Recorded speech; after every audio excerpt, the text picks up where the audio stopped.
This is how pipelines work in PowerShell. So you've got a variable declared here.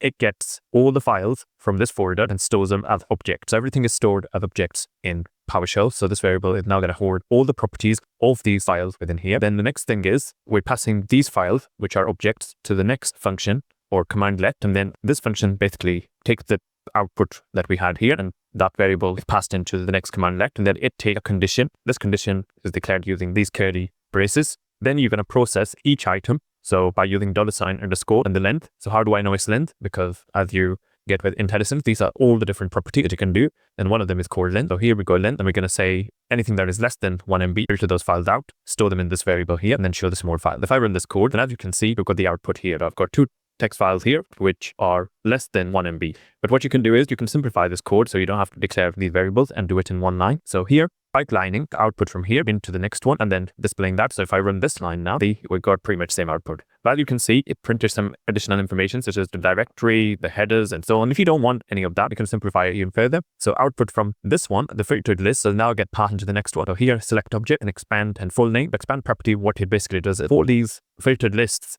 are objects. If you didn't use the expand property, basically would get print out like the header and so on with it, but we just want the name. So I'll show you what that looks like. So if I run this, and as you can see, we just got the names, the file paths that are outputted here. Yeah, this is how you use pipelining in PowerShell, one to the other. Then finally, we use this expand property to print out the raw output. Now, if you didn't use expand property, then the output that you will get is the following. So if I copy this line and paste it here, and if I didn't use expand property, if I just did this, this will still be an object. So here we're just basically selecting from that entire object. If I run this, and as you can see, we now get the header printed here. Probably not what you want if you're outputting it to a text file, but what you can do is if you're passing it as an object to another command let or a function, it's best to pass it as an object. But if you just want raw output, then it's best to use expand property.